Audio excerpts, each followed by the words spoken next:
দুনিয়াতে থাকতে হবে মুসাফিরের মতো। সকালে আছেন, সন্ধ্যার গ্যারান্টি নাই, সন্ধ্যায় আছেন, সকালের গ্যারান্টি নাই। দুনিয়াতে মুসাফিরের মতো। দুনিয়ার প্রেম দূর করতে হবে। 2 নাম্বার, মনের মধ্যে হিংসা রাখা যাবে না। কি রাখা যাবে না? যেটা রাখা আমাদের এখন ফরজ। এই হিংসা রাখা এখন মুসলিমদের ফরজ হয়ে গেছে। হিংসা না করলে পেটের ভাতটুকু হজম হয় না। কারো রাইজিং দেখলেই, একটু রাইজিং দেখলেই হিংসা। হিংসা রাখা যাবে না। 3 নাম্বার, আত্ম অহংকার রাখা যাবে না, ইগো রাখা যাবে না,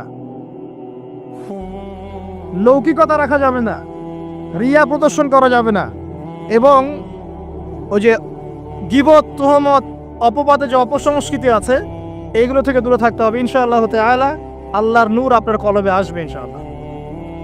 তখন ইনশাআল্লাহ তাআলা আপনি খিজির হবেন আলাইহিস সালাম, যে কিনা অনেক দূর পর্যন্ত দেখতে পারে, যা মূসা আলাইহিস সালাম পর্যন্ত পারেন নাই। সুবহানাল্লাহ। আসেন, এই খিদির আলাইহিস সালামকেই আল্লাহ পাক বলেছেন শেষ জামানার সবচেয়ে জ্ঞানী মানুষ। মানে জামানা না, পুরো ইউনিভার্সের সবচেয়ে জ্ঞানী মানুষ। মূসা আলাইহিস সালাম বলেছিলেন আমার চেয়ে জ্ঞানী কেউ নেই, আল্লাহ পাক বলেছেন খিদির আছে। শেষ জামানার সূরা আল কাহফ এর মধ্যে তার কথা আছে। এটা আপনাকে ডাইরেকশন দিচ্ছে যে শেষ জামানায় যদি আপনি হকপন্থী হতে চান, আলোর সন্ধান পেতে চান, খিদির আলাইহিস সালামের মতো দূরদর্শিতা সম্পন্ন হতে হবে। আল্লাহ পাক তৌফিক দান করুন। হাদিসের বইগুলো পড়েন, ওস্তাদের কাছে গিয়ে শেখেন। এরপরে সোহবত আপনাকে আত্মশুদ্ধি দিবে। আত্মশুদ্ধির কিছু পথ ও পদ্ধতি বলে দিলাম। এখানে আমি একটা হাদিস বলবো, এই হাদিসটা খুব ভালো করে শোনেন। আল্লাহ রাব্বুল আলামিন বলেছেন হাদিসে কুদসি যে আল্লাহ পাক যেগুলো ফরজ করেছেন, ওয়াজিব করেছেন, এগুলো যখন একজন বান্দা নিয়মিত করতে থাকে এবং এর সাথেও নফল কাজ করতে থাকে, আল্লাহ পাক সেই বান্দাকে ভালোবেসে ফেলেন। আল্লাহ পাক যখন কোনো বান্দাকে ভালোবাসেন তাকে ডেকে নিয়ে আসেন, তাকে ডেকে নিয়ে বলেন, সরি, এই যে আপনি ওঠাউঠি করছেন, আমার কনসেন্ট্রেশন নষ্ট হচ্ছে। যখন আল্লাহ পাক কাউকে ভালোবাসেন তখন জিবরাইল আলাইহিস সালামকে ডেকে নিয়ে আসেন। ডেকে নিয়ে এসে বলেন যে পৃথিবীতে অমুকের পুত্র অমুক, তাকে আমি ভালোবাসি, হে জিবরাইল তুমিও তাকে ভালোবাসো। এরপর জিবরাইল আলাইহিস সালাম তাকে ভালোবাসতে থাকেন এবং অন্যান্য মালায়েকাদেরকে ডেকে জিবরাইল আলাইহিস সালাম বলেন আল্লাহ অমুককে ভালোবাসেন, আমিও তাকে ভালোবাসি, তোমরা সবাই তাকে ভালোবাসো। এরপর সমস্ত ফেরেশতারা তাকে ভালোবাসতে শুরু করেন। এরপর ফেরেশতা মণ্ডলী পৃথিবীতে আসেন, এসে দুনিয়াবাসীকে উদ্দেশ্য করে বলেন যে অমুকের পুত্র অমুককে আল্লাহ ভালোবাসেন, জিবরাইল ভালোবাসে, আমরা ভালোবাসি, তোমরা সবাই তাকে ভালোবাসো। এরপর দুনিয়ার মানুষদের কাছে তার মর্যাদা বাড়িয়ে দেওয়া হয়, তার দিকে মানুষের মনকে ঘুরিয়ে দেওয়া হয় এবং তার প্রতি মানুষের ভালোবাসা সৃষ্টি করে দেওয়া হয়। আল্লাহ পাকের নূর যখন আপনার ভিতরে আসবে, ইনশাআল্লাহ দেখবেন আল্লাহ রাব্বুল আলামিন আপনার হাতে তার দ্বীনের পতাকা দিবেন ইনশাআল্লাহ আযza ওয়া জাল্লা। তাজকিয়ার প্রয়োজন, তাজকিয়া না আসলে নূর আসবে না। লাভ নাই ভাই, প্রচুর ইবাদত বন্দেগী করে মনের মধ্যে অহংকার রেখে কোনো লাভ নাই। অনেক কিছু করছেন, নিজেকে মনে করছেন আপনি সুপিরিয়র, অন্যরা সব ককরোচ, আপনি জান্নাতের ডিলার, লাভ নাই। ইবলিসের আকীদা এটা ইবলিসের আকীদা। খলাকতানি মিন নার ওয়া খলাকতাহু মিন তিন। এখন যারা ইসলামের বিপক্ষে আছে তাদের মধ্যে থেকে আল্লাহ পাক খালিদ এবং ওমর রাদিয়াল্লাহু আনহুর মতো সাহাবী বের করতে পারেন। আল্লাহ পাকের সুন্নাহ বোঝা খুব দুষ্কর। যাকে আপনি তুচ্ছ করছেন আল্লাহ পাক তাকে হেদায়েত দিয়ে আপনার চেয়ে বড় জায়গায় নিয়ে যেতে পারেন। যাকে আপনি বড় কাফের মনে করছেন আল্লাহ পাক কাল তাকে হেদায়েত দিয়ে ইসলামের খেদমত করাতে পারেন। আবার আল্লাহ পাক আপনাকে, যিনি 5 ওয়াক্ত নামাজ পড়ছেন, রোজা রাখছেন, আপনাকে পথভ্রষ্ট করে দিয়ে জাহান্নামে নিতে পারেন। অতএব আত্ম অহংকারে কোনো সুযোগ নাই।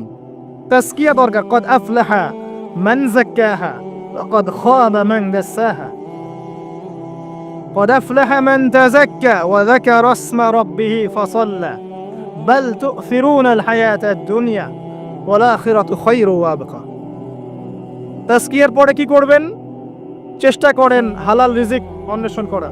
আল্লাহর ওয়াস্তে সুদ খায়েন না, আল্লাহর ওয়াস্তে ঘুষে যায় না, আল্লাহর ওয়াস্তে আল্লাহর দোহাই দিয়ে বলছি দুর্নীতি করেন না, আল্লাহর ওয়াস্তে মানুষের সম্পদ আত্মসাৎ করেন না। আল্লাহকে ভয় করেন, আল্লাহর ওয়াস্তে করেন।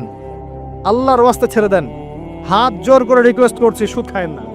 নিজের মায়ের সাথে জেনার মতো অপরাধ, নিজের মায়ের সাথে জেনার মতো অপরাধ।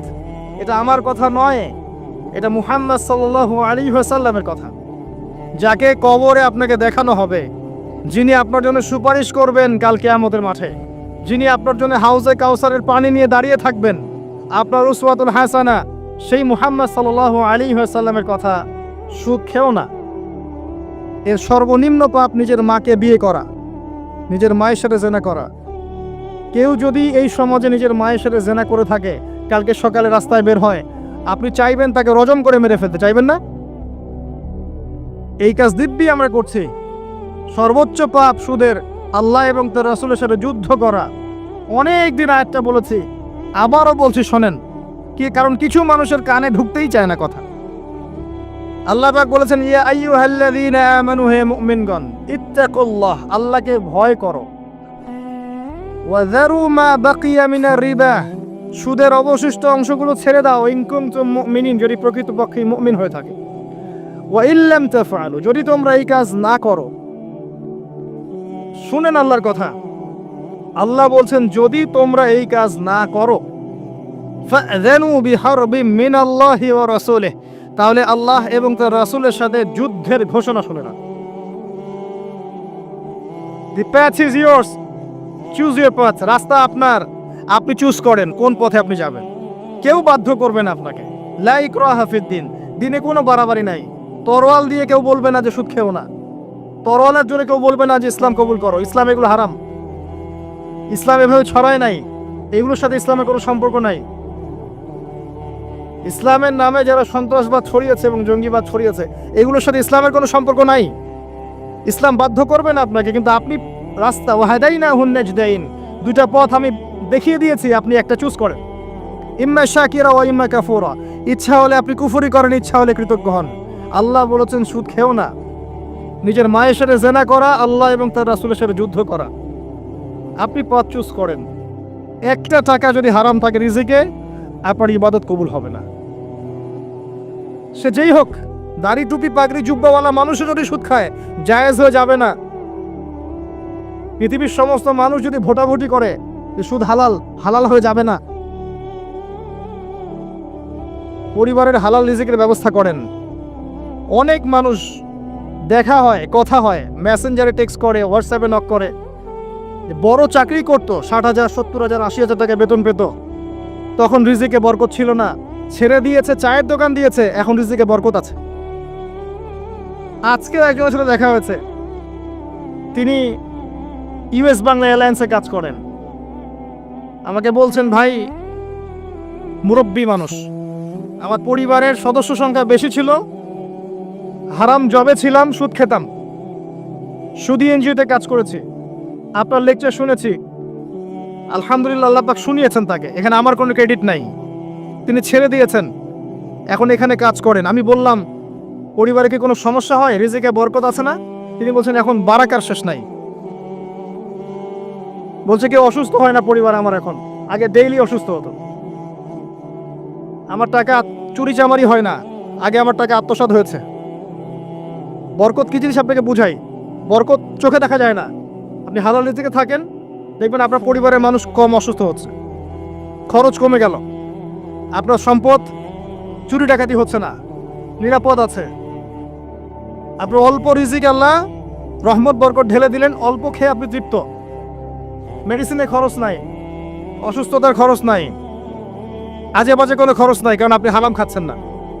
বরকত চোখে দেখা যায় না, এটা বুঝতে হয়।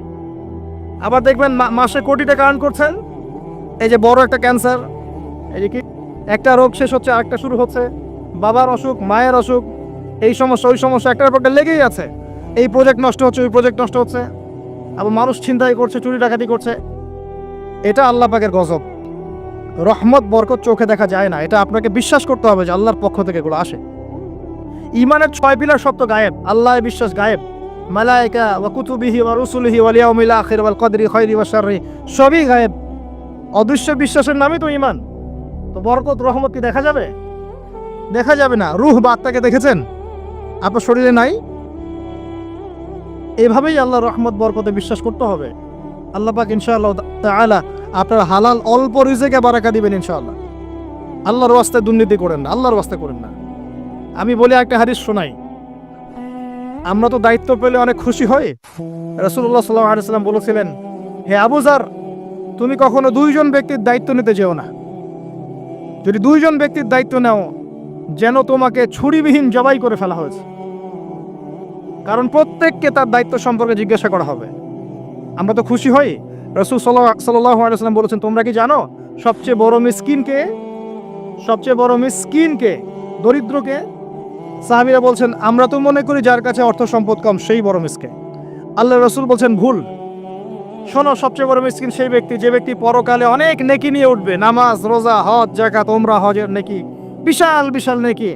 এরপরে সে দেখবে সামনে মানুষ দাঁড়িয়ে আছে, কারো গীবত করেছে, কাউকে তহমত দিয়েছে, কাউকে অপবাদ দিয়েছে, কারো টাকা চুরি করেছে, কাউকে অন্যায়ভাবে জুলুম করেছে, কাউকে পিটিয়েছে, কারো সম্পদ লুট করেছে ইত্যাদি। তখন আল্লাহ পাক বলবেন, শোধ করে দাও। কিভাবে শোধ করা হবে? ফেরেশতারা জিজ্ঞাসা করবেন। আল্লাহর পক্ষ থেকে হুকুম আসবে, এই ব্যক্তির নেকিগুলোকে ওদের আমল নামে কনভার্ট করো।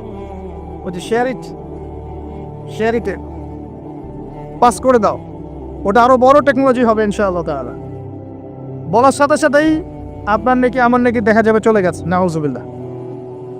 এবার সব নেকি শেষ। এবার কি হবে? অর্ডার আসবে, তাদের গুনাহগুলোকে এই ব্যক্তির আমল নামে চাপিয়ে দেওয়া হবে। এরপর আল্লাহ পাক বলবেন, ইকরা কিতাবাক, পড়ো তোমার কিতাব। ওয়া কাফা বিনাফসিকা আল-ইয়াওমা আলাইকা হাসিবা, আজকে তুমি তোমার হিসাব নেওয়ার জন্য যথেষ্ট। এই কিতাব আর ডান হাতে আসবে না, ঘুরে আসবে। ওয়া আম্মা মান উতিয়া কিতাবাহু বিশিমালিহি ফাসাউফা ইয়াদউ সুবুরা, তখন সে মৌতকে ডাকতে থাকবে, হায় আজকে আমার একটা মৃত্যু দিয়ে কাজ হবে না, 1000টা মৌত আমার দরকার। সুবহানাল্লাহ, ইন্না লিল্লাহি ওয়া ইন্না ইলাইহি রাজিউন। এই হচ্ছে তাদের পরিণতি যারা অন্যের সম্পদ আত্মসাৎ করে খাবে। আল্লাহ পাক আমাদেরকে বোঝার তৌফিক দান করুন, এবং মানুষের সাথে জড়িত হক যাদের থাকবে, আল্লাহ পাক যেন আমাদেরকে মানুষের সাথে জড়িত কোনো হক না রাখেন, পবিত্র অবস্থায় দুনিয়া থেকে নেন, আল্লাহুম্মা আমিন। কারণ দুনিয়াতে যা যার হক তাকে দিয়ে দেন। ভাই, আমি একটা কথা বলেছি, কথাটা ভাইরাল হয়েছে অনেক। মানুষের অবস্থানকেই ভালোবাসে, মানুষ কখনোই মানুষের অন্তঃসত্ত্বাকে ভালোবাসে না। অবস্থান আপনার ভালো, আপনার পিছনে মানুষের অভাব থাকবে না। আজকে আপনার ক্ষমতা আছে, পাওয়ার আছে, খ্যাতি আছে, ইত্যাদি আছে, মানুষ দেখবেন পিছনে ঘুরঘুর করছে, এবং এরা কিন্তু সবাই সবার স্বার্থেই ঘুরঘুর করছে। এর বাইরে আল্লাহ পাক কিছু মানুষের মনে আল্লাহর পক্ষ থেকে মহব্বত দেন, এটা আলাদা বিষয়। এটা শুধু ধার্মিকদের ক্ষেত্রেই সম্ভব। ওই দুই ব্যক্তি যারা আরশের ছায়া পাবে, যারা একে অপরকে আল্লাহর ওয়াস্তে মহব্বত করেছে, তাই না? অতএব আল্লাহর পক্ষ থেকে একটা মহব্বত থাকে, এটার কোনো স্বার্থ থাকে না, নিঃস্বার্থ ভালোবাসা। এটা টোটালি নিঃস্বার্থ ভালোবাসা, কোনো স্বার্থ নাই।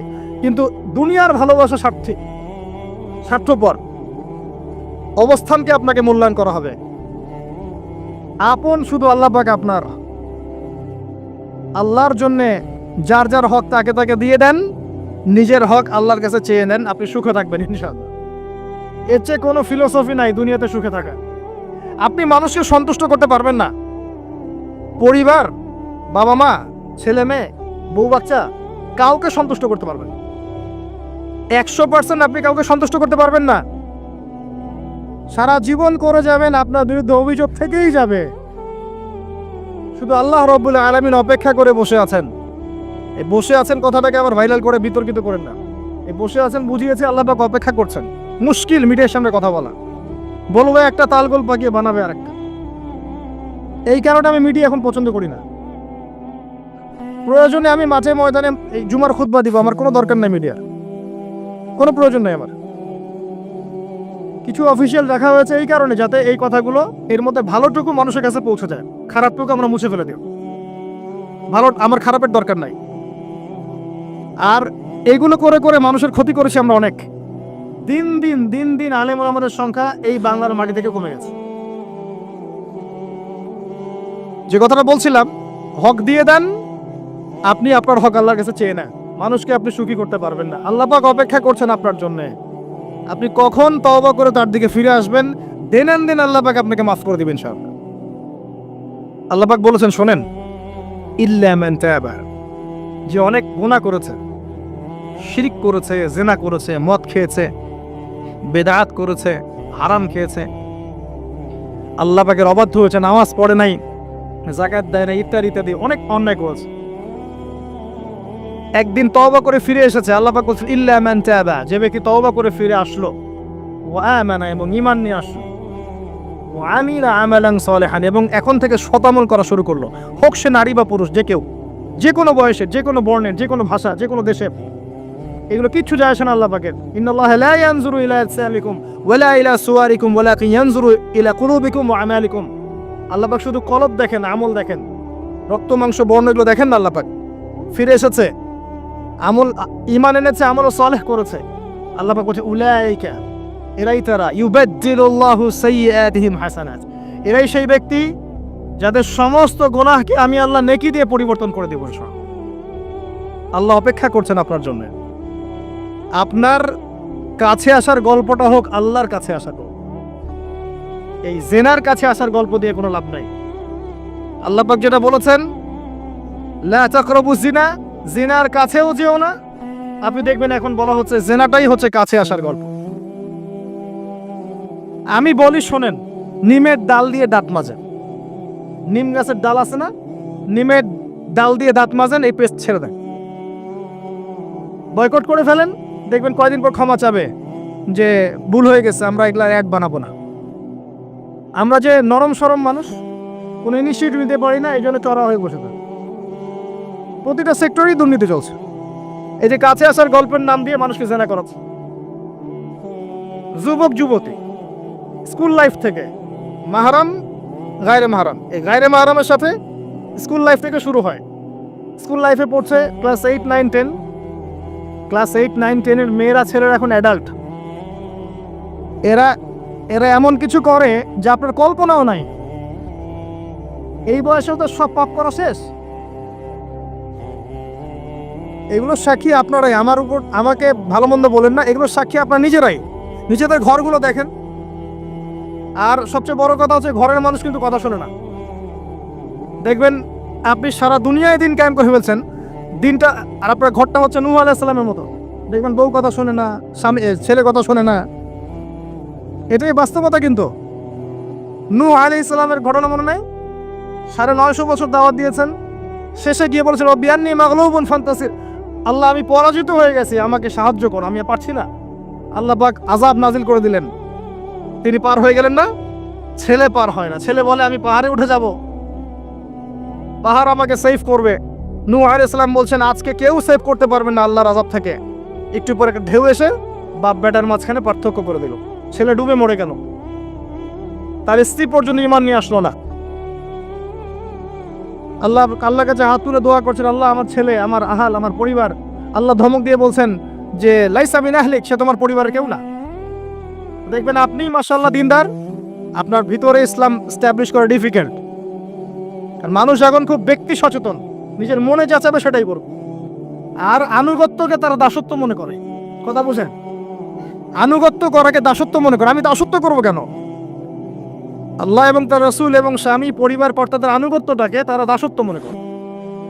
অতএব সুখে থাকার মূল মন্ত্র এটাই আপনার, যার যার হক তাকে তাকে দিয়ে দেন, নিজের হক আল্লাহর কাছে চেয়ে নেন, আপনি সুখে থাকবেন ইনশাআল্লাহ।